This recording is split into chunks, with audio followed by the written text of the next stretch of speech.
Good evening, everybody. Thank you very much for joining on Zoom, and thank you to the people who've made it here tonight. And I hope we'll have a few more stumbling through the RKO building in a minute. Tonight it's a great pleasure to introduce Deniz Salali, who has done many years of fieldwork with BaYaka Benjele. Deniz is an assistant professor of evolutionary anthropology here at UCL, using evolutionary approaches to understand health and human behavior. And her focus tonight is specifically on BaYaka hunter-gatherer childhoods and what they may imply for global perspectives on child development. It was a recent article that she had co-authored with Childrearing that really excited me with this study of BaYaka children. I'm going to hand over to Deniz. Thank you, Camila, for inviting me to give a talk. So I'm going to start with talking a bit about the BaYaka people. So BaYaka live in the northern rainforests of Congo, Brazzaville, and we visit a community called Imbanjele BaYaka hunter-gatherers, and Imbanjele are a subgroup of BaYaka hunter-gatherers who reside throughout the Congo basin area, and they speak the language Imbanjele, hence the name. They live in these traditional huts, and multiple families come together, constituting a camp, and the camp size may vary between 10 to 60 individuals, and people move their camps depending on the food resources. And the main subsistence is through hunting wild animals and gathering, which includes fishing and honey collecting. And that's why we call these communities hunters and gatherers, because their main subsistence is through hunting and gathering. And there is an extensive food sharing. So traditionally, meat that's brought into camp has to be shared with the other community members in the camp. And there is division of labor, so we see women do most foraging, wild plants, and also fishing, and men go hunting usually at night. But their subsistence is not 100% from foraging, so they engage in trade with neighboring farmer groups. So women often collect wild plants in the forest, or here you see smoked fish collected and sold to Bantu farmer traders, and in return people usually buy alcohol, cigarettes, or agricultural products. In this case, a BaYaka woman is buying some glasses of palm oil from a Bantu farmer. And there's really close interactions between farmers. For example, this woman was at the time living in this forest camp with the BaYaka community and engaging in trade every day.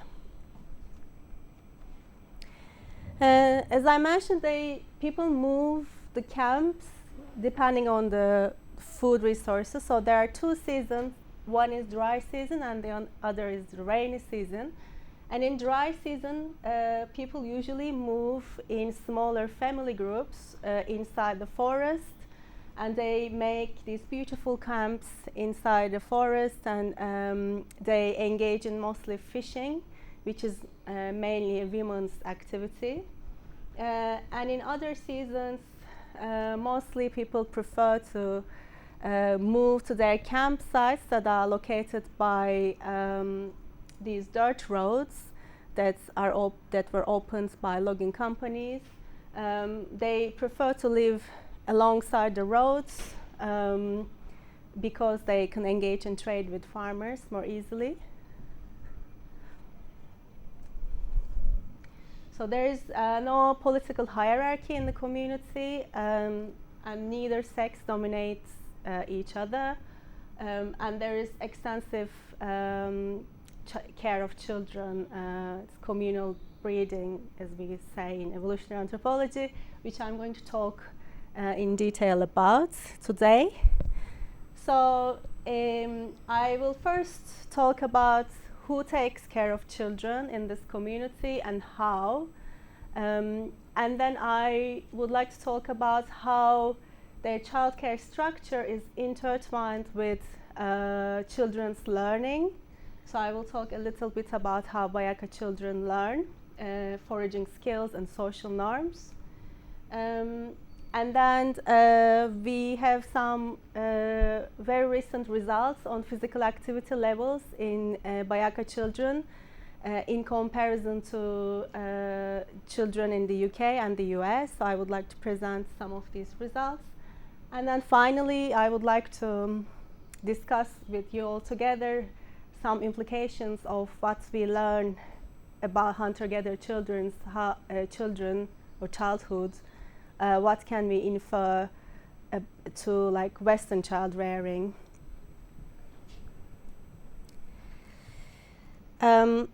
So back in 2015, I was invited to a workshop organized by a developmental psychologist and Judy Messman. Judy was interested in gathering video data from many different communities and looking at this video to analyze sensitive responsiveness across different cultures. So sensitive responsiveness is a concept developed under attachment theory, and basically it means how a caregiver responds to signal of an infant, whether they're able to recognize infant's signals like cries and promptly respond to that, and how they respond to that. And in developmental psychology literature, there have been some debate about whether it's a Western concept that we don't see in other traditional cultures, this kind of sensitive responsiveness very much. And Judy had this theory that actually it's a universal human trait that humans respond to infants' signals, but that's manifested in many different ways. So in this paper, we argued that, and we gathered lots of different videos from different communities, and especially this video that I showed her, that she was really impressed with how a really young infant, as young as 4-year-old, was able to respond to an infant's cry. I want to show you the video.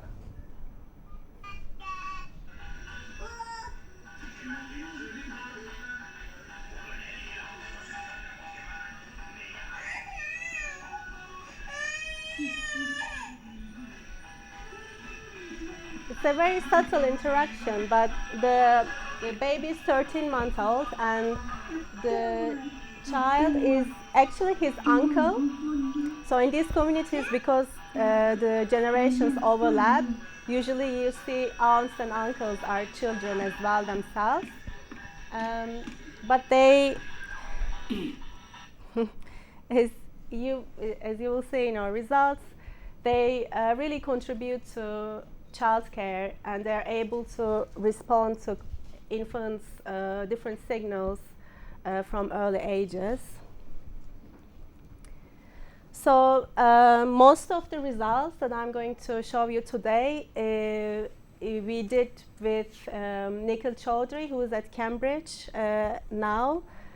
So Nikhil, to delve deeper into how infants are looked after in this community, he did many detailed focal follow-ups. So he observed a particular an individual infant for 12 hours very systematically. So, for example, every 30 seconds he would write down what's happening and then observe again. And it's quite an intense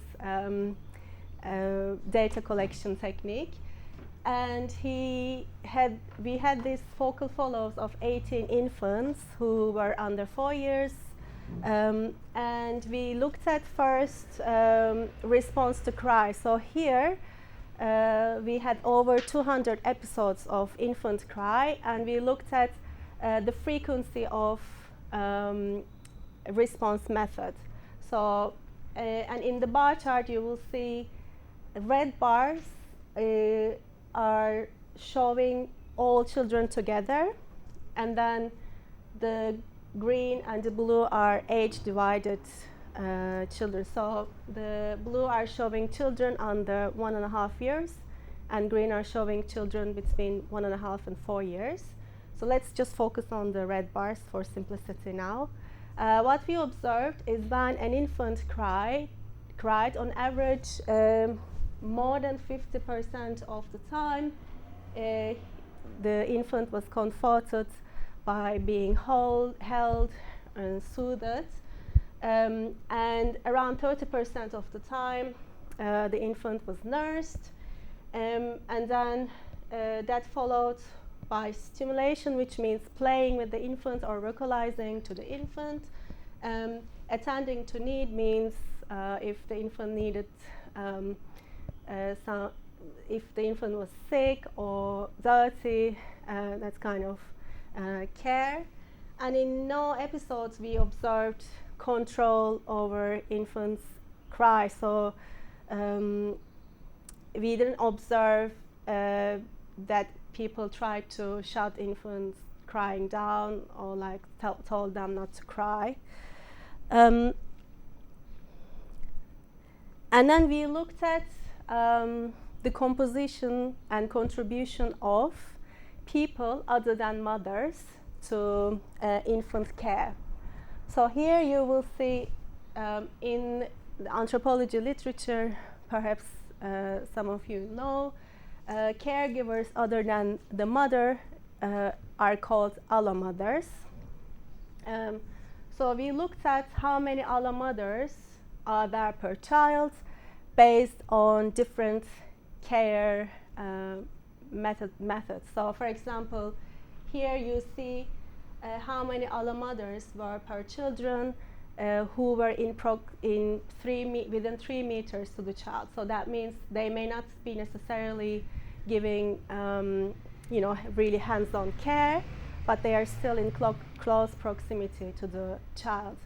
And for infants, we saw that on average there were 14 allomothers present within 3 meters of an infant.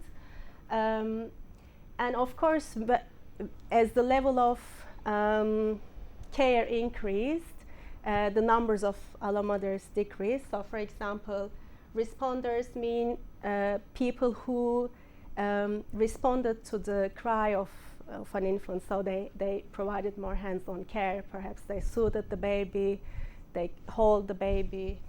And when we looked at, for example, here, under 1.5-year-olds, we saw that on average there were 3.3 caregivers other than the mother. So imagine you have a newborn infant, and apart from you, there are 3 other people who are responding to the cry of the infant. It's quite a good number, I think, when you look at Western standards of caregiving. And then we also looked at allomaternal contribution. So here we looked at how, other than the mother, how often an allomother contributed to the care of an infant. And again, we saw that almost 50% of the time, an infant was looked after by someone who wasn't their mother. No, sorry, this was for mother. So almost 50% of the time the mother, and then around 40% of the time the allomother, so someone other than the mother, and around 8% of time both allomothers and the mother responded to an infant. So, okay, you may say, okay, we knew this, it takes a village to raise a child. And I think this is quite interesting because we wanted to understand each Allomother's contribution like in comparison to the other ones. So here we looked at the percentage of contribution of each Allomother based on their rank. So the first, a person who is ranked as first means that that's the person who contributed the most other than the mother, and the second is the second, and so on. So what we observe is that especially for more closer care, like physical contact or close care domains, caring domains, there were few individuals who contributed to caregiving the most. So here you see the most involved Allomother contributed more than 50% to an infant's caregiving. So what this means is that yes, there is perhaps a big network of people who are potential caregivers, but among them there are a few individuals who are really looking after the infant apart from the mother. Okay, now you may be asking, who are these people? So we looked at how much they contributed, how much other people contributed other than the mother, but who are these Allomothers? So to look at this, we used this wireless census devices. So if two people are wearing these devices, they're quite small devices that can be worn on the arm. And if two people are within close proximity to each other, for example, if they're within 3 meters to each other, then the other each other's IDs were recorded in the device. So based on this data, and also based on genealogical information that we gathered in the field, we can draw. Is there any? Can you mute on Zoom, please? Yeah, it's muted, sorry. Thank you. It's okay.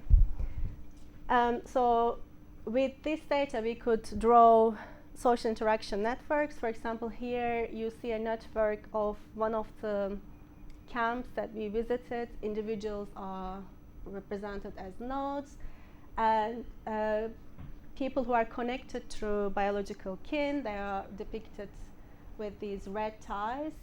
And then people who are connected through friendships or unrelated people are depicted with blue ties. So what you see in this is hunter-gatherer social networks resemble small world networks where you see tight communities.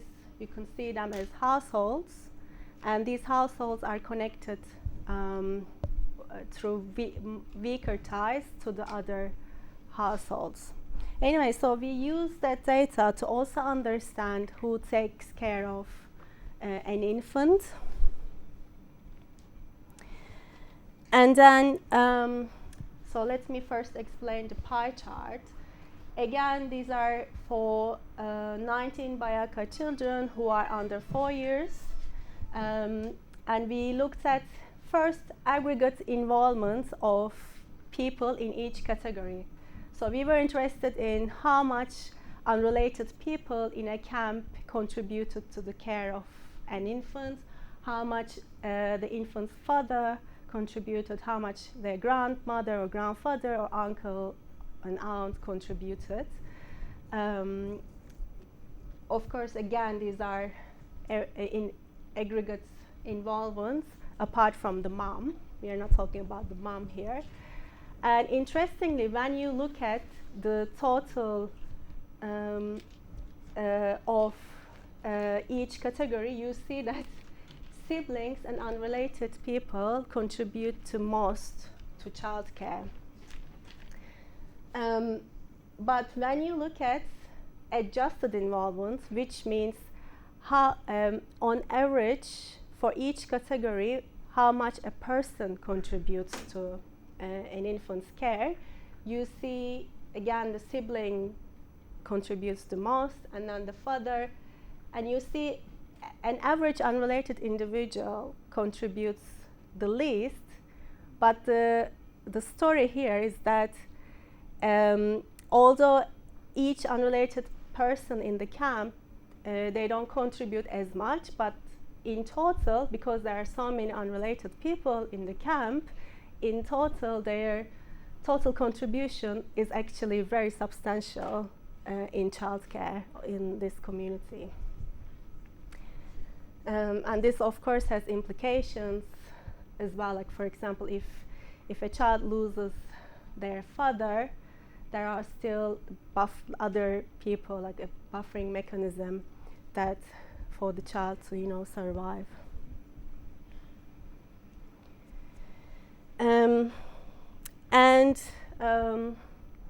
Another quite different point than Western child rearing that we observed in this community is involvement of children in childcare. So in this plot, we looked at contribution of allomothers by life stage. So what we mean by that, we looked at how much sub-adults, that means children, contributed, how much reproductive age people contributed, how much post-reproductive age people contributed. Also, of course, this also has implications for grandmother hypothesis. And when we looked at it, again, this is adjusted in involvement of each individual within that category, and we saw that children contributed the most to childcare in the community. So this is actually, it's just I hope I can explain this well. It's maybe a bit confusing. So subadult first and a subadult average, right?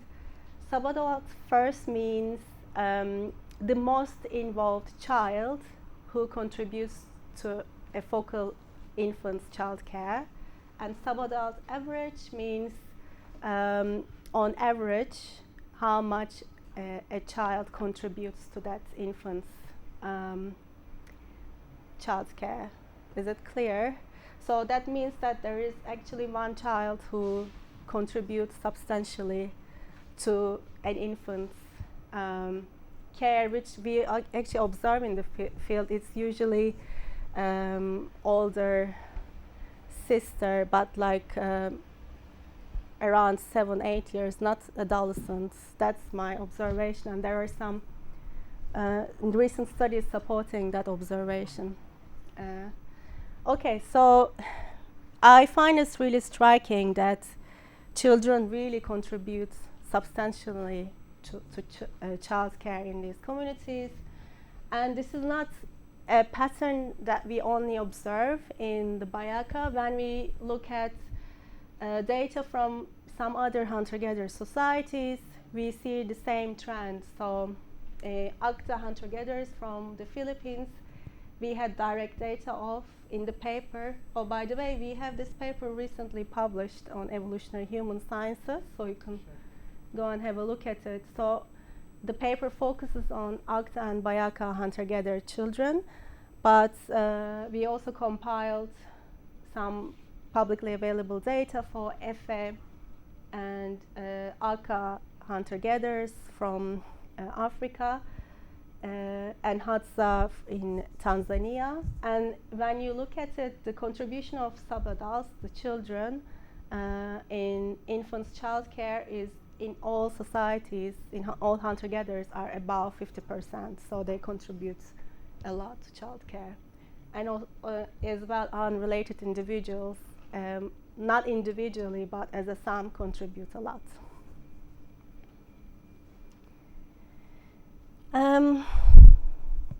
Okay, so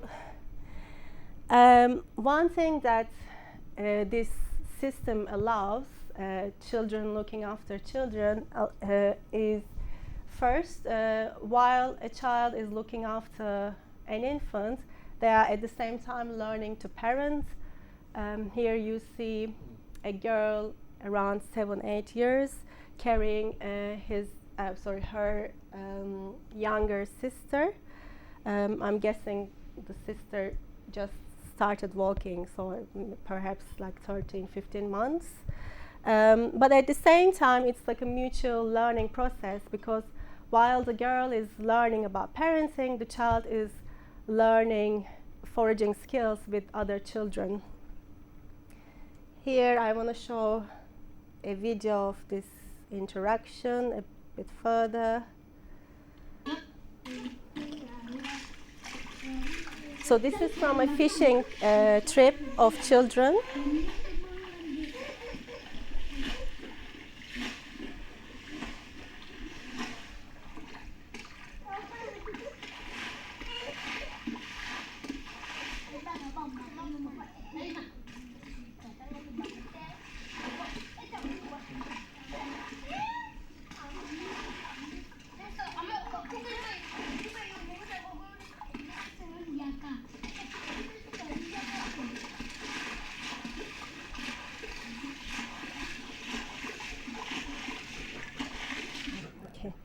Yes, this is a good example of imitative learning. So children went, in this occasion, they went to do fishing by themselves. It's a mixed age child-only group, and the girl was carrying the baby a bit, but then at some point, because it's quite a difficult terrain, it's swamp forest, it's really hard to walk, and at the same time they are doing quite physically challenging activities. So at some point she let the baby go, and the baby of course cried a bit, but then she gave the baby one of the little pots. So they do this, they kind of create a learning opportunity by like providing these small tools to infants, and then the infants started imitating other children, and that's how they learn, which I'm going to talk further now. That I think childcare and social learning is intertwined in these communities, and one evidence for that is that we looked at who shared medicinal plant knowledge with whom by looking at dyadic similarity of medicinal plant uses of people. So for example, if I used a particular plant for the same reason as my spouse, my partner, then we coded that as a shared knowledge. So when we looked at this, I wanted to particularly focus on medicinal plant knowledge because it's a secretive knowledge in this community. When we looked at it, we saw that apart from mothers and fathers, siblings and spouses shared medicinal plant knowledge very highly. This is like the odds of two people sharing medicinal plant knowledge, and if the odds are higher than one, that means they have similar uses of medicinal plants. So I think this shows that because there is a high sharing of medicinal plant knowledge, which involves health-related issues, I think this is most probably shared while providing childcare, and that's why you see lots of sharing between siblings and spouses as well. Okay, I want to dive a bit deeper into the learning processes observed in hunter-gatherer childhoods. But I don't know if you take questions or at the end. What would you? Probably do it at the end. At the end, that okay. makes sense for you. Okay, yeah, that's fine. So apologies if you've seen this video before, because I've showed it in my other presentations as well. But one of the striking, well, we know that humans are very good imitators, right?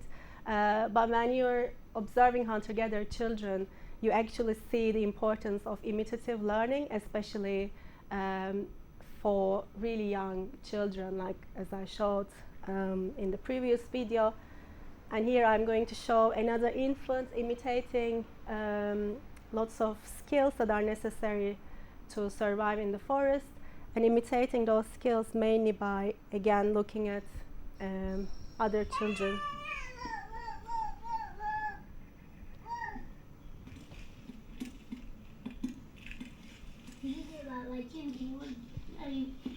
She's around 13 months, and in the video you will see her following her aunt, in this case, who is again around 7-8 at that time.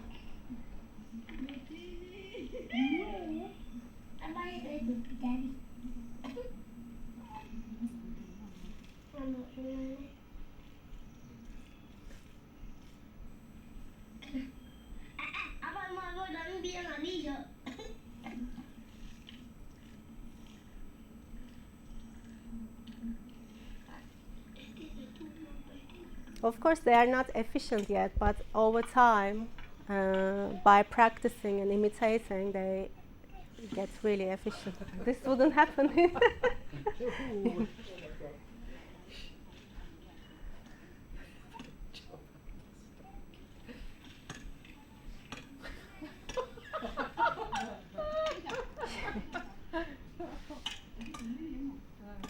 Yeah, she wasn't injured. Last time in 2022, when I was in the field, she is now much older. This was the video was from 2014, and she's now around 8-9 years. And her parents were really proud of her, saying that I met her parents. I didn't stay in their camp, but I met, and they were saying that she is really good at fishing and she's very efficient.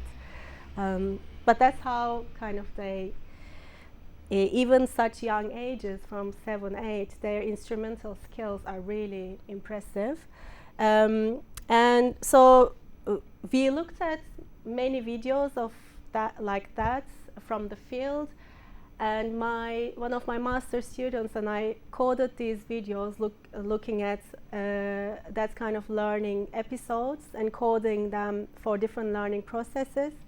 And we were interested in understanding how, with age, how children change, which kind of learning processes they employ when they're acquiring skills or information. And what we saw is that for under 4s, they mainly learn by imitating and observing others around them. And of course, this includes observing lots of children. And there is now more and more literature coming, especially in these communities, but in Western as well. If you have a child, you probably observe that they are more into learning from other children than the adults. Like, children often pay attention to adult children rather than the adults. And I think there is something within our evolutionary history that's why that's like that. And then in early childhood, from early childhood, now you see that children spend most of their time in playgroups and acquire skills mostly by, I say, play practice, because it's very difficult to differentiate them actually in these communities, because as you saw in the fishing video, yeah, they're playing at the same time, but they're also practicing these important foraging skills.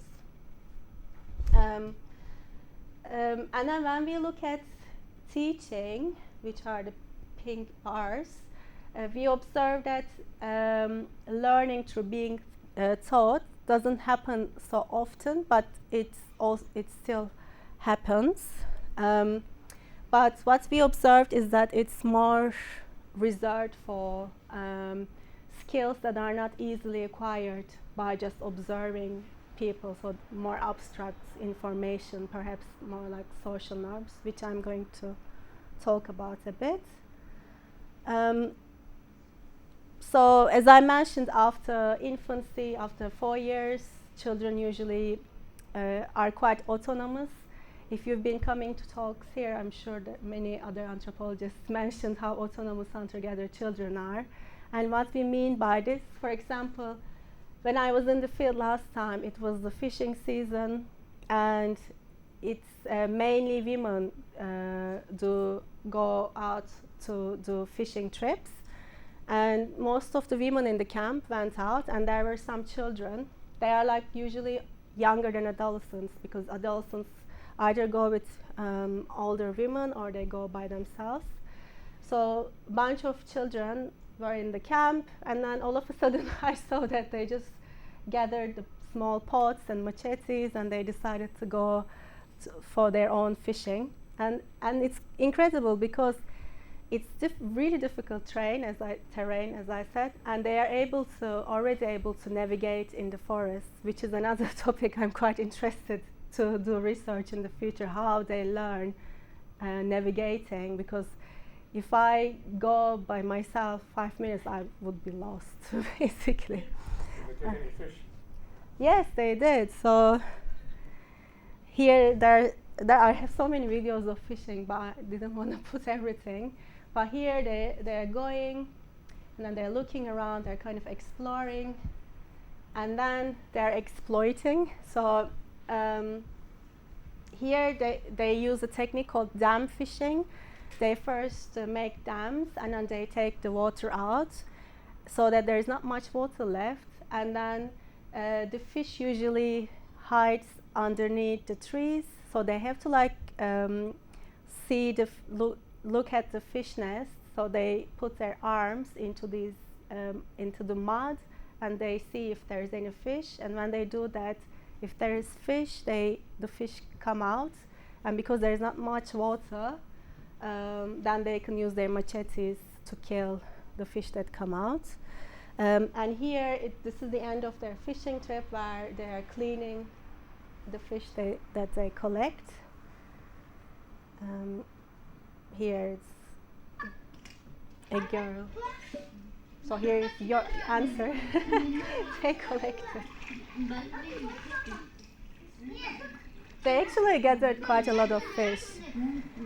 The only difference with adult fishing is that the kind of fish that adult women get, they're really big, whereas children, everything is smaller size basically in children's world.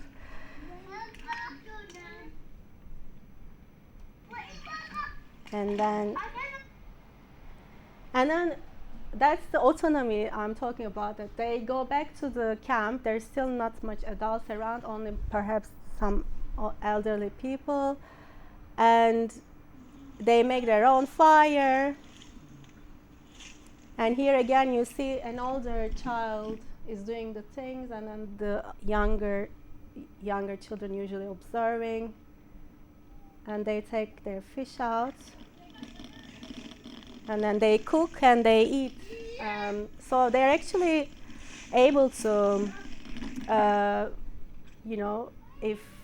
if there is no adult around, they would still be able to survive at least for some days.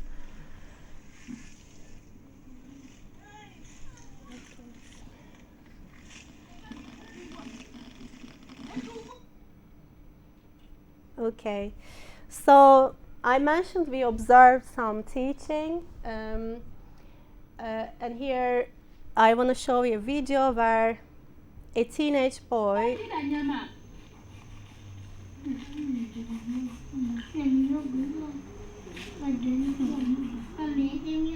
Sorry, that's a bit loud.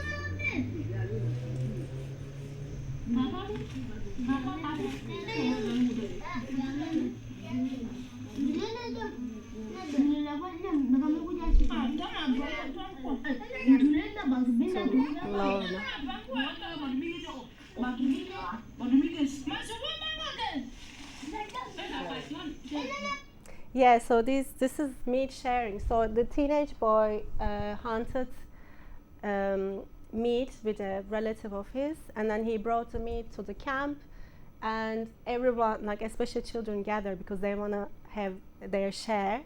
And here that comes in a bit more instructions, because the older woman here, the adult woman, she is kind of directing him, but it's not like do this or that. It's more like he's performing a skill, and then she's kind of telling him, okay, do like you can adjust like this or you can share like that. So this kind of teaching we observe in hunter-gatherers is more like reinforcement learning in machine learning, where a child does some performance and then an adult or another child could be kind of gives feedback to their performance. And then, of course, as I mentioned, the children are not only learning these important skills, but at the same time they are contributing to the family economy. For example, you see children, it's like kind of children's task to fetch water, which they don't like so much. I asked once, is there anything you don't like in the forest? And they usually say fetching water.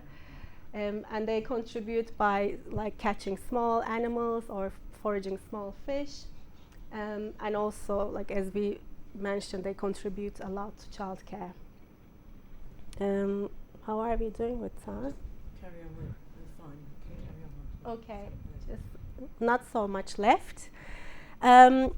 So because of the lifestyle and the kind of learning, which is very different from formal education, of course you would expect that their physical activity levels are much higher compared to Western children. But I wanted to really get some more quantitative data and measure and get a more detailed overview of physical activity in BaYaka children.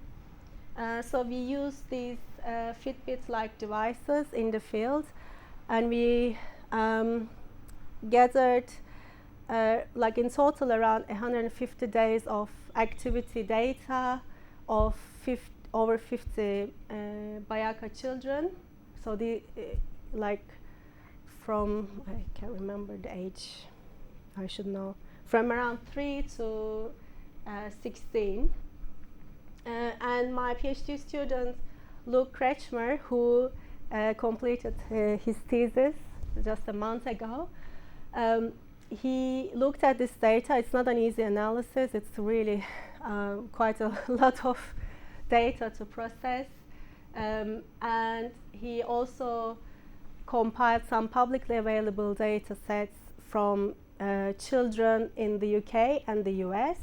And we were able to, as much as we can, because the measurement units are not often the same, or people use different kind of accelerometer devices, but as much as we can, we looked at the differences or similarities between all these children among these communities. And here you see the physical activity, mean physical activity level change by age in BaYaka for boys and girls. And this is data from children in the US. I wouldn't compare the axes with each other because their measurement units, as I mentioned, are different. But just to look at the overall trend, what we see in BaYaka is with age, children's activity levels increase, whereas in the US, as you could predict, with age, children's activity levels decrease, and we interpret this as the beginning of formal schooling as well. So you can see the effect of schooling on activity levels quite well. And then, so for the UK sample, we only had data for teenagers, and when we compared mean levels of physical activity of teenagers in the UK with the BaYaka, there is quite a striking difference. So for the same age group, BaYaka teenagers are much more active than British teenagers. So on average, BaYaka, regardless of age, this is the average sample, they have more than 3 hours of moderate to vigorous activity, and this is, their average is 70 minutes more than the adolescents in the UK. Okay, so I don't know. We can interpret this. And another interesting thing that came by looking at the data in more detail. So for about 20 children, we had a more detailed data because we were able to give them the accelerometers for longer periods, for a week. And that allowed us to look at daily variation in their activity levels and also hourly variation. So again, when we compared the daily variation with daily variation of activity in American children, we observed that BaYaka children's their activity varied more between different days. So what that means is that it's actually, again, quite intuitive because especially for children in formal education, their activity you wouldn't expect their activity levels to change from one day to another that drastically, whereas for hunter-gatherer children, from one day to another, for example, one day they may decide to go foraging, fishing in the forest, another day maybe they are less mobile, or one day when I was there, for example, some children went back to the camp that is by the dirt road, which is quite distance, like it's 4-hour walk from where their camp in the forest was. So, you know, there's daily variation in their activity levels that's reflected in the data. And this plot shows hourly variation for average for each individual. And as you see, this is the night time, people are sleeping, and around 6, people's activity levels start rising. And this hourly variation actually corresponds well with the time of the foraging trip. So you see around 11 a.m. the activity peaks, and there's another peak around 5 p.m., which to me it looks like this is when they're going to forest for foraging, and then this is when they come from forest because that's when they do most walking in and out and in to the camp. Yeah, if you're interested, we just submitted our paper as a preprint in bioRxiv. Okay, so let me sum this. We see, when we look at BaYaka childhoods in general, we see there is responsive parenting, but this is made possible by substantial non-maternal care.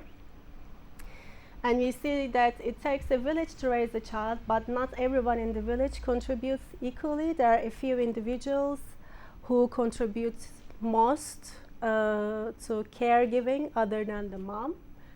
And among these people, we observe that siblings, children, and unrelated people in total contribute substantially to childcare. And then childcare and learning is intertwined. We observe that there is their learning is mostly autonomous learning, so they learn mostly through imitating, observing, and playing and practicing. And teaching, when it happens, it's mostly through feedback. And their lifestyle and this kind of active learning also leads to higher physical activity levels and more varied physical activity levels in children. And these have important implications. So one is that, people talk about attachment theory a lot.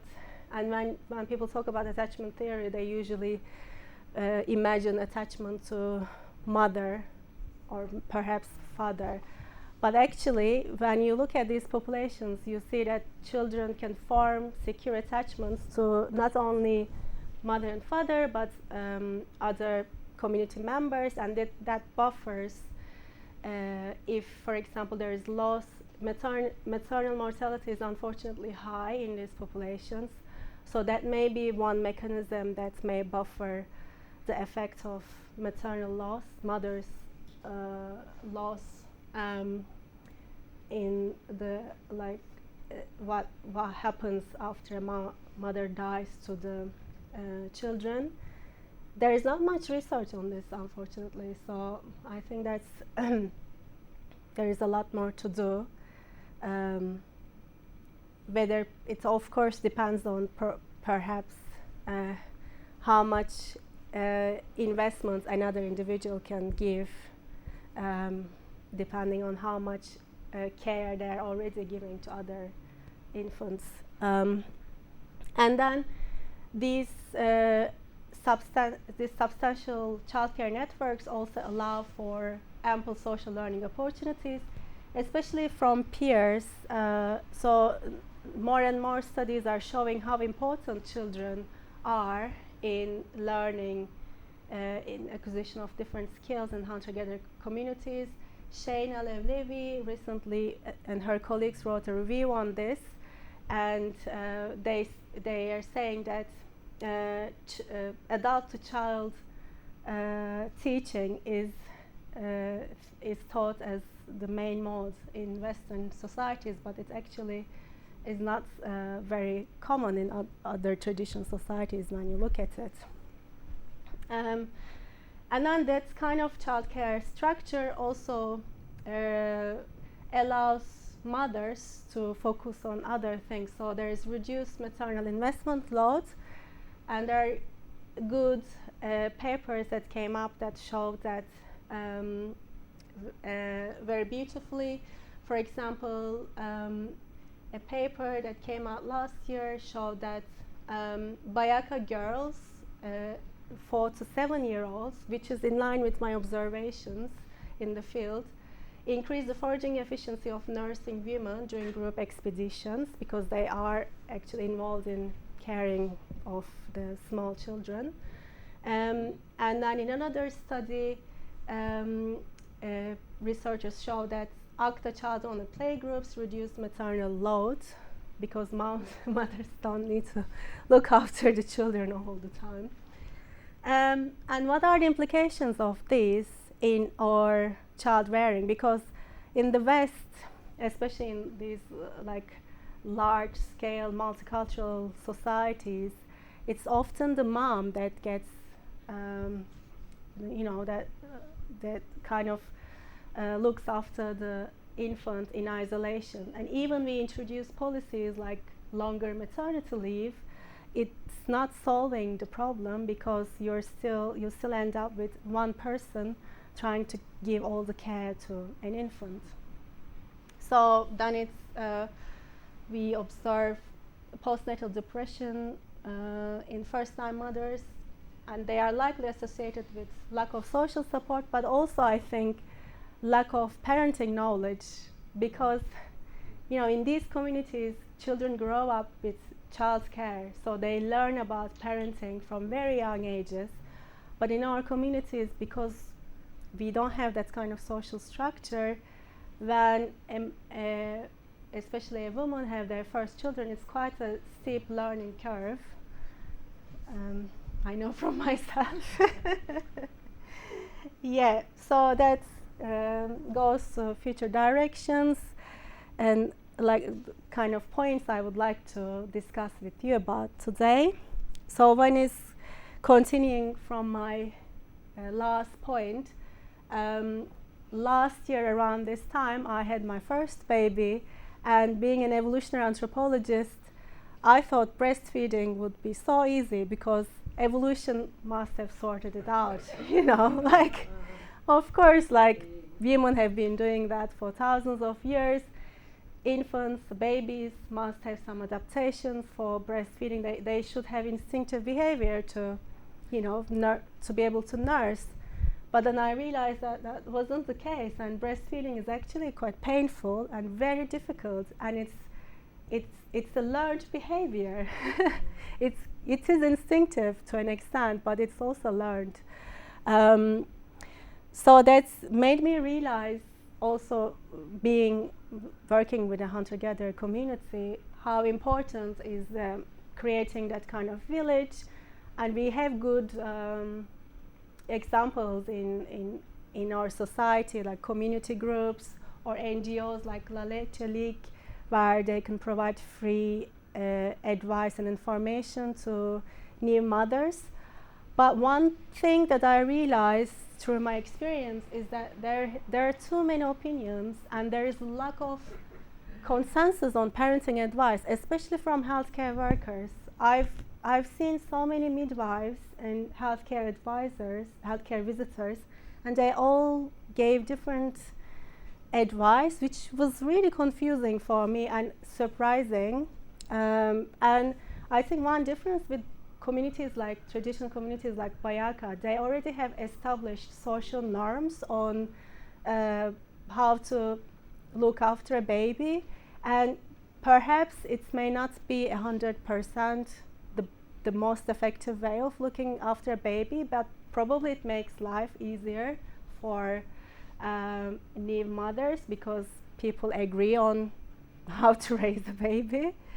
And my other point, and my last point, is about how we can foster autonomous learning, and that's something I really want to work on in the future, because we need a major shift in our education systems, especially now with the rise of generative AI. The job market is really shifting, and how can we what can we learn from these communities about raising autonomous, like independent individuals?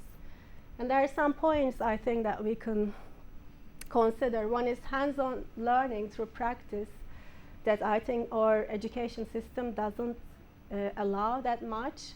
Not only maths, but day-to-day skills, like and also trying to have more reduced segregation of children and adult life. So when people have children, they often, in the West, there is an understanding that you have to kind of tailor your activities towards children, but in hunter-gatherer communities, you don't have that. Children are immersed in adult life, and that's how they learn. So how can we find ways that, you know, make this more possible, especially day-to-day skills like vacuum cleaning, like the kids can be involved in these processes. And then how can we leverage the power of peers, like we observe in hunter-gatherer communities? Of course, our family structures are very different now that we have much smaller families. So when children come together, the peers are usually, they are not from family, so and they may, especially in a community or in a place like London where there's lots of different cultural backgrounds, it may be more difficult to foster that kind of peer-peer interaction or kind of allow children to look after younger ones, but there may be ways. So that's like, how can we use the power of children to teach each other, right? And then based on these, also another point I'm considering at the moment, brainstorming with some interdisciplinary group of people, that how can we effectively incorporate AI in future curricula based on this. And I think there are ways to incorporate AI so that it allows for more autonomous learning in education.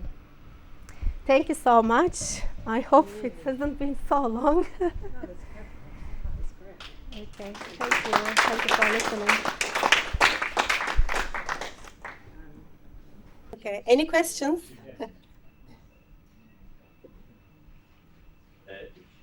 In that chapter, with Nikhil, you're saying that the DPG rates might be lower in hunter-gatherers, but wasn't there a paper published that found that hunter-gatherer women I don't know if it was the HADs or I can't remember the group, but they had like higher rates of DPG than Western countries. PPG, you mean? Sorry, postnatal depression. Oh. So in that book chapter, the mismatch one. Oh, yeah. There's a paper linked in that one that said that women in the hunter-gatherers have Yeah, there. postnatal depression. Yeah, actually. Why that matters? Yeah, so there is only one paper as far as I know. Ah, okay, sorry. So the question is,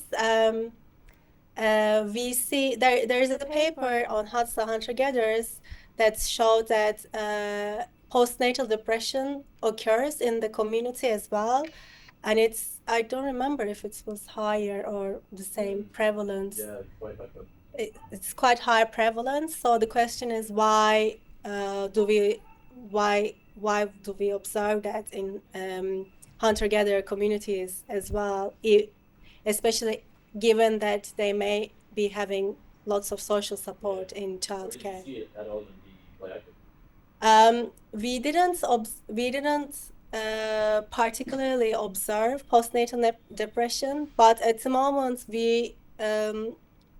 people like us and many other researchers who does field work, we are actually getting together and discussing ways we can observe and measure these mental health issues in the field. But it's not as easy as it would seem because, in the West, people use usually scales and questionnaires, but you need to adopt that in these communities. Or to me, the best way is to do kind of observational studies, saying like kind of behavioral cues of depression. So we are developing these methods, and Nikhil is actually really interested in this topic. That's what I'm applying to do with him. Ah, okay, great. You're applying to do a postdoc or what? PhD. PhD, okay, great. Yeah, so we want to look at that. And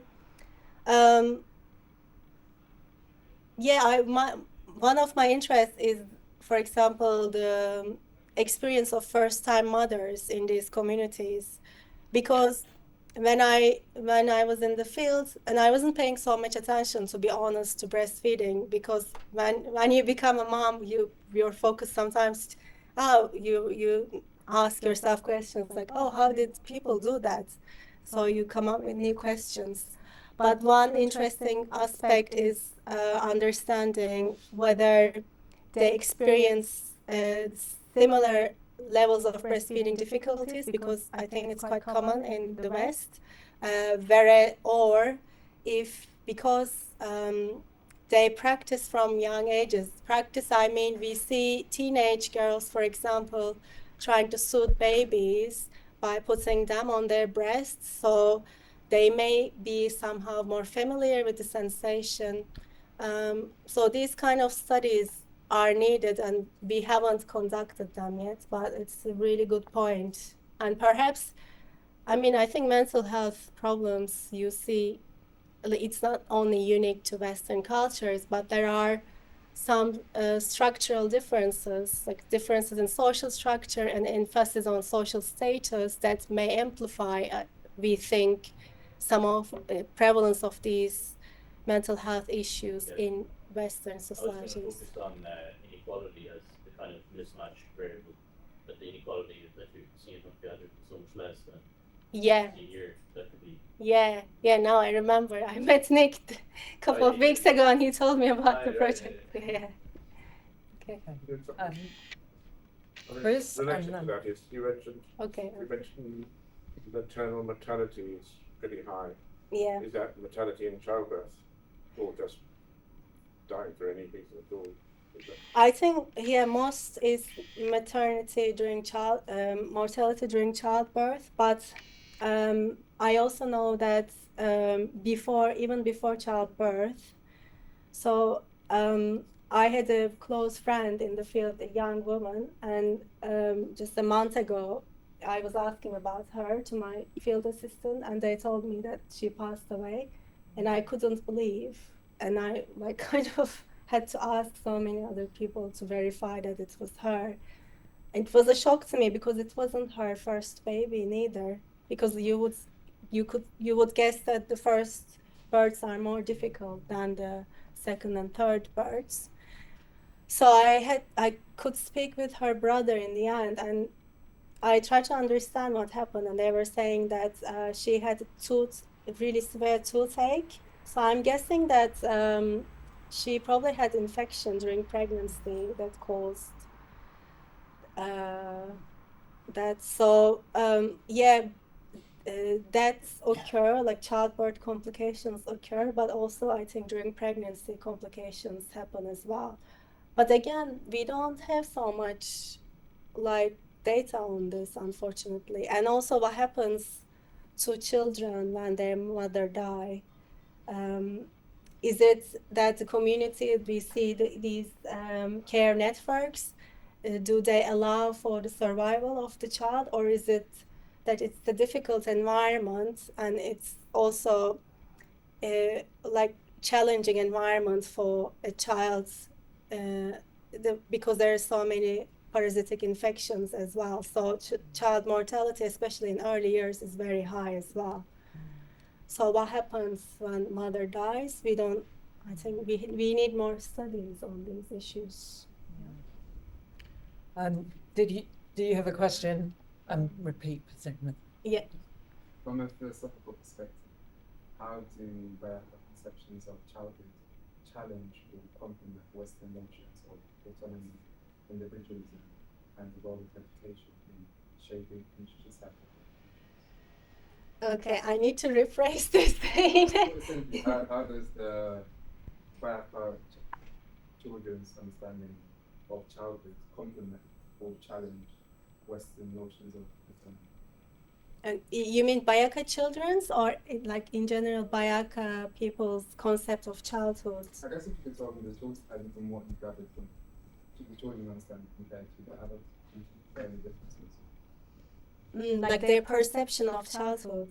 That's a very good question, but I'm not sure if I can answer that because. Can you search for the Zoom a little bit? So that Yeah, people just sorry. what the query is. Sorry, yeah, so the question is whether the concept of childhood in BaYaka, how for themselves, I think how is different to the childhood that we consider in the West. Is that right? Yeah. I mean, for that, I think I need to ask people more about like what they think childhood is, which is very interesting, I think, which I didn't do. Yeah, it's kind of imposing the Western definition of childhood in there. Yeah. But they have like some differences in that are relevant to their lifestyle. For example, I did some research on food taboos. So I asked people about 60 different foods, from like birds to antelopes to like rodents to chicken, if they eat, and if they don't, why wouldn't they eat? And then I realized there were some animals, especially small animals like rodents. When I asked adults, they would laugh and they say, "Oh, it's children's eat that," and then they would like laugh really hard. Like, so they have that kind of, the childhood is perhaps in their imagination is again in the way some similarities, that it's a time to practice and learn. And usually, as I mentioned, children go for smaller animals, or when they forage, they use smaller objects. So adults acknowledge that, these little birds, it's children's job to like hunt them or play with them. We don't go near them, they laugh. And that's kind of distinction. That's the only thing I couldn't But maybe, I mean, on the big picture, looking at that, we're looking at children going off into the forest very confidently, looking after each other. There's little kids with their machetes, and we're all just going, oh my God. So from a Western perspective, the idea that children would be that unsupervised, should let go free, go in the forest, is it's extraordinary. but Yeah, looking at it exactly. from maybe that's what your question is thinking about, this extraordinary degree of autonomy for it's a collective autonomy where they're working together, and we just hardly ever let children have that kind of space or responsibility. Really. Yeah, definitely. Yeah. So Perhaps tricky. next time I'm in the field, I can show some videos of how we interact with children and see like what they think. They probably laugh at us. Actually, but they Yeah. there's on Zoom, we've got a couple of, and I'm interested in this question from Eleanor. Are you there, or is it Ian? Do you want to say anything? Talking about the unrelated individuals, were any of those unrelated individuals actually classificatory kin in any sense? Were they fictive kin? But also, are there differences between maternal and paternal grandmother? Because I was looking at the grandmother contributions with interest. Oh, yeah. Particularly similarity with the Hadza and thinking about what that would mean. Because the Agta grandmothers are very different, aren't they, compared to the Hadza and BaYaka? Yeah, in general, we saw both in Agta and BaYaka that grandmothers didn't contribute as much as like siblings or fathers. And it's partly because they can be overlapping generations, so they may be having their own children. And so they wouldn't perhaps contribute as much to. And that was Agta specific, or BaYaka No, in as well? both. I mean, there were slight differences in percentage of how much their grandmothers contribute in the two communities. I can't remember it on top of in my. Agta and about 10 for the Hadza and BaYaka in your figures. Oh, okay. Something like that. I can't remember on top of my. But Maybe I can mean, go Hadza grandmothers would be doing a lot of work that comes back to the children. They're famous for their foraging, so they're doing. I mean, it's care of another kind, isn't it? It's provisioning. And You so mean, on. yeah, provisioning. I don't know. Like, I think there's more researchers now kind of criticizing a bit grandmother hypothesis because we don't necessarily see that they contribute so much or as much as it was thought to be to childcare. Not specifically hands-on childcare, but they may be doing other things. Yeah, that's right. But in terms of provisioning food, That would we definitely be haven't the case with the Hadza. we haven't looked at it in our Yeah, study. yeah. Yeah. So this work is more supporting Karen Kramer's evolutionary models of children looking after children, and Karen Kramer's made these. Yeah, experiments. it's in line with. I mean, it's not contrasting.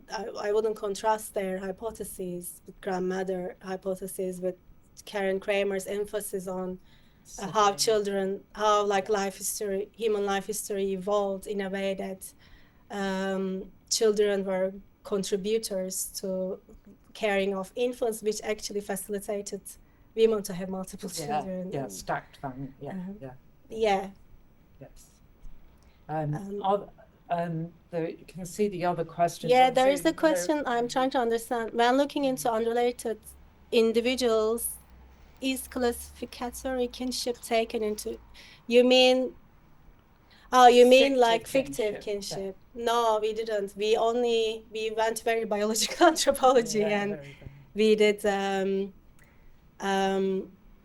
like biological or a final kin, so people who are related through partnership ties.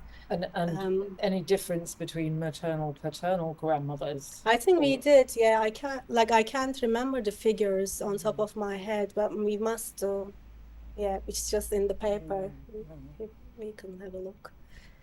Then in the next question is quite something interesting. Maria, do you want to say anything yourself, if you're there, or?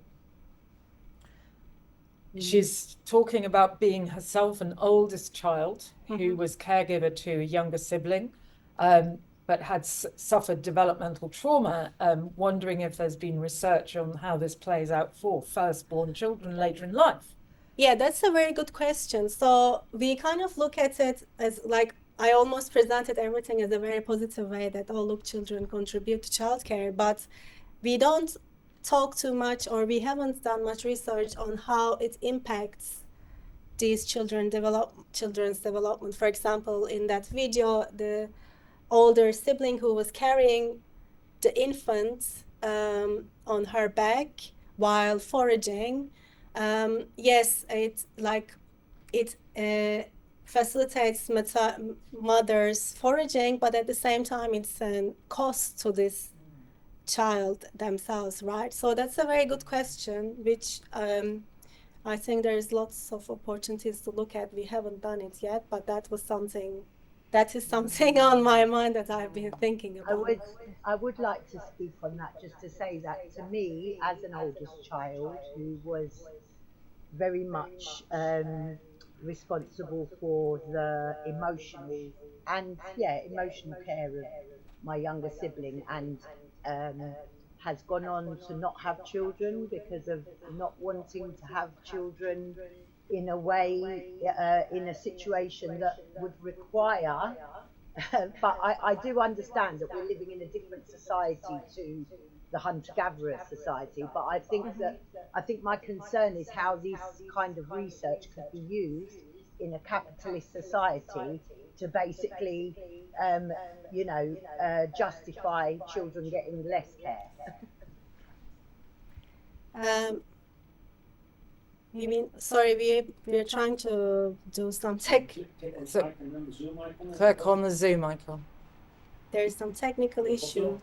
But yeah, I understood, like you were worried that the implications of this research.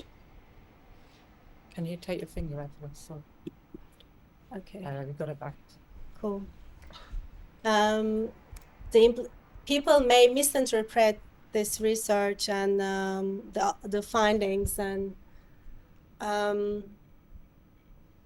use it. Without comparing, without analysing the effect it has on the older child later on in life, how, the cost benefit is quite difficult to, to me, it would be irrelevant without also taking that into consideration. Mm-hmm. No, I think you have a good point. The only thing I'm thinking is that their social structure and the norms about childcare is very different to Western society. So I don't know how much we can have, like, in that sense, direct comparisons to. For example, if you're thinking more like mental health outcomes of like caregiving in such a young age, I'm not sure about that because it's, I don't know, it's such a common feature in their community. I suppose I'm trying to frame it, I'm trying to see it, my concerns is how it would be, like you said, misrepresented. And yes, there's the physical aspect, which I'll be honest about, I didn't even think about the physical aspect, I was thinking purely about the mental health aspect, but I imagine the physical one is probably just as important. But for me, it's just, I'm fascinated by it, and I actually feel like I've evolved as the kind of empathetic human being that we need more of and not less of, but I am also, it's taken its toll on my mental health, and the society we're living in does not make being an empathetic person very easy. Do you see what I'm saying? It's Sorry, you guys can't hear this because I can't link it up to the speaker. You were able to hear. You heard it? Fantastic. Cool. I can't link it to the speaker. Yeah, I totally understand your point. And as I said, yeah, it's something I'm considering.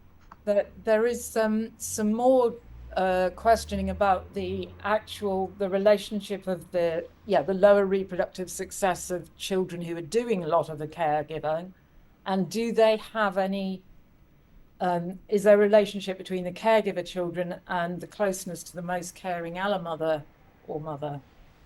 I don't understand the, you expect to see lower reproductive for the children who are caregiving? I don't think so. Because they're I learning wouldn't- parenting skills. Yeah. So would we expect that? Because they're still, perhaps actually, I now have an idea why it's usually for like younger girls that we observe, if that's of course proven with more research. Because towards the adolescents, people are coming to their own reproductive stage, right? So they probably move towards more mating effort, whereas that's more early childhood is more for learning parenting skills. So that's why I don't think that it would affect reproductive success later in life. Did I do any kind of... Can I ask, can I just expand my question a bit? So not every children actually contributing like the caregiving the same amount. Some children are more caregiver than others at the even though they are at the same age. Whereas on the adulthood level, we see more adults being an allomater. So it's very interesting that in children, some of them choose to learn this allomothering behavior more than the others. So my second question, I can maybe summarize and link it with that one as well. That's how come some of these children in the population becomes more how come they choose to learn this behavior more? Is because of their like connection with Allah mother, some mothers, closeness. Okay, I don't think they're actively choosing, like some children are actively choosing to parent compared to others. What's happening is actually, I haven't shown that figure, but you can see it in the paper. So we also divided children's contribution by the level of relatedness to the focal infants. And when you look at it, there is within children, related children to the focal infant contributes more to childcare, which means that sibling is like, for example, if you have an older sibling, that older sibling is probably contributing to your care a lot. Whereas some children may not have so many siblings or may not have any siblings, and their childcare is their allomother composition will be different to those who have an older sibling. So in that sense, it's not like some children are choosing to parent and others don't. Some children have younger siblings and they are at the right age that they can look after and are asked perhaps sometimes to look after the infants. I don't know if it's clear. Yeah, thank you very much. Any more questions in the room? Over here. I was just wondering if because like the children that have so much agency, there's like a defined cultural difference in between adulthood and childhood, like teenagers that we have in the West. Can we repeat for Zoom because they wouldn't have heard? Okay, because children have a lot of agency, whether there is a defined cultural binding between childhood and adulthood. defined cultural distinction between childhood and adulthood, especially like we saw in this adolescent stage in the West. That's a very good question. Also, like I've been talking to colleagues about the stage of adolescence, that the kind of things that we associate with adolescence in the West, it doesn't really happen that much. We see in these communities. But going back to your question, you mean from more like children's perspective, like children would be like, this is our thing. We don't want adults. Like So. you were saying, it was like a mixed range of children all together doing things together. Is there like maybe in between defined adulthood and early childhood, a group of like the community that grow up together, even if it's that way? Not sure. Well, like teenagers as a group amongst themselves, Yeah. who are like not with the children, not with the adults. Oh, I see. Like they form distinct groups all this. It's not all the time like that though. Like I showed an example of fishing trip that was only children, but children also go with adults, with their mothers, so with other women in the community. They follow sometimes in their fishing trips. So it's not only always children spend time with children. It's more like there are different times. There are some days they accompany adults. There are some days they would just be in child-only groups. And actually, there is a recent paper that came out by Hanyul Yang and her colleagues showing that women's cooperative foraging networks create opportunities for children to learn foraging skills because they take along children in these foraging trips as well. There's a question behind. Do you want to? You said that you were wanting to try and sort of utilise the children teaching children here. Yeah. Do. And I was wondering what sort, and you also mentioned AI.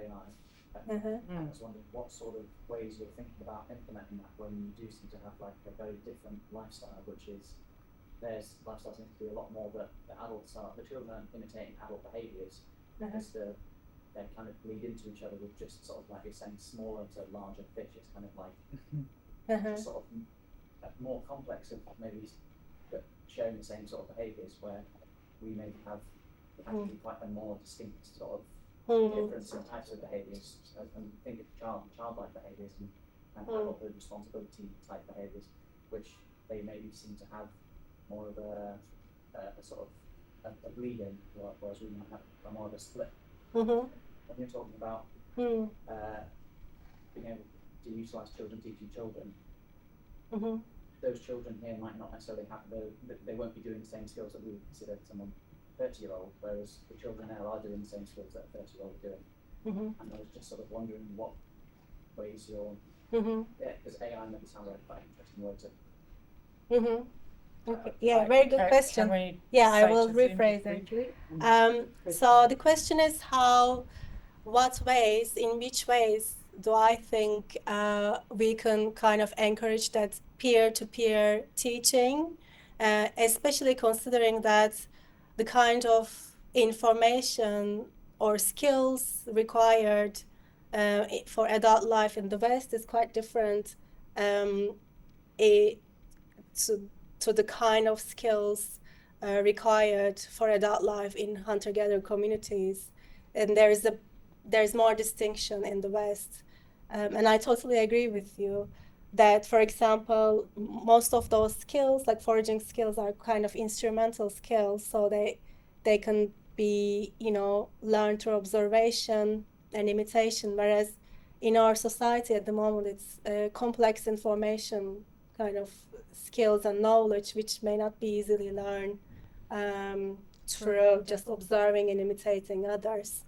But that's why I was thinking that AI maybe actually can be used to foster more autonomous learning in the sense that rather than how Western education at the moment is quite disciplinary, that you like learn maths, physics, but there is not somehow much integration of these subjects.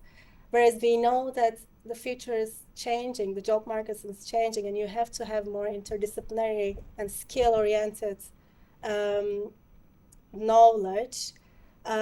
So one way was to perhaps, of course, this depends on the age of children, but to present them a real life problem like climate change, like a problem that we are facing, and asking them in peer groups to come up with different solutions.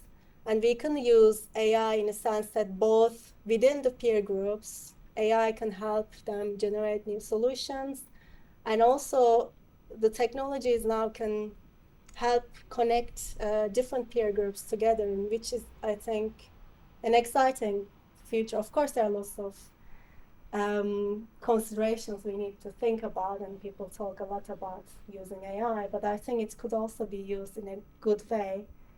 And one example that I came across recently is, Khan Academy, the online learning platform. So it's one of the first online learning platforms that an entrepreneur in the States established, and with the aim of providing education to people who cannot access education easily because it's on internet. And now he's developing new tools to implement generative AI in the education, but that would help students not only find the answers right away, but help them develop questions. Anyway, this is, I don't know if I answered your question, but there should be ways, and I think with some brainstorming with people from different disciplines, we can create better future curricula that's in line with what's happening in the world. Makes a lot of sense, because the thing that they seem to learn from is situations. They get put into a situation without necessarily being taught, not taught how to do something. Exactly, it's they very sort of work out through some examples, but so actually putting people into a situation to work something else. Yeah, exactly. He was saying, what's your name? Sorry, Hugo. Hugo was saying that we see in hunter-gatherers, they're put in situations, and that's how they're learned. So we can actually use that kind of learning strategy in Western education. It's more like making it more situational based. Are we coming to an end, or did you want to say something, Chris? Or No, my thing would go back to the whether there's a categorical distinction between adults and younger people. And younger people, but it don't know. I believe that. Okay. I mean, you want to? Well, just going back to that, what is the average age that people start engaging in reproductive actions in these communities? Oh, Jerome would be good at Yeah, you should this have come question. to ask Jerome last week. Well, Do you want to say to Zoom what's this actually, question? well, Go on. I mean, it's part of it. It's just that I appreciate that you're a sort of biological anthropologist, evolutionary anthropologist, but of course, if you come to the questions of men's secret knowledge and women's secret knowledge and how you get initiated into that, among the BaYaka or any other hunter-gatherer group, there's quite a distinction, isn't there? I mean, in other words, being an initiate of an Bokru or a Jengi kind of some teaching, Mm. and also it does introduce a fairly, very important distinction between being initiated as an adult, obviously in relationship to reproduction and sex and stuff. I'm just wondering whether you'd answer that question we were asked earlier with that kind of thing in mind, about whether it was about that, whether it's a blending thing, but whether there is some sort of distinction. But on the other hand, I was going to refrain from asking that question. That's a social anthropologist or cultural anthropologist problem, and not really yours. So.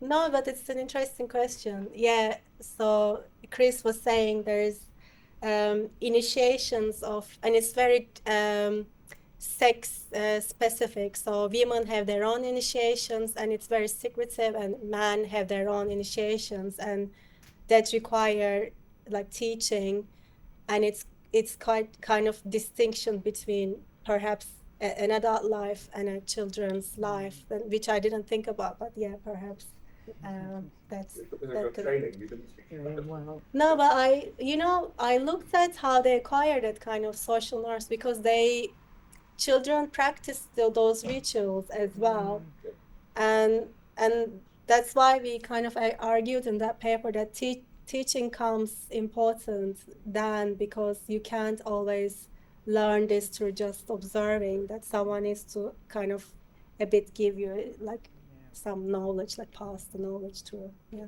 But what kind of starts the process of that initiation? Is it an age is reached, or is it like a woman's first menstruation, or is it like boy has to go hunt something, or is there like is it age specific, or is it like culturally specific? That starts then transitioning from a child to an adult. Yeah. The question is, what is there a specific age that children start these initiations? Like, for example, menstruation, or is like a marker like menstruation for girls?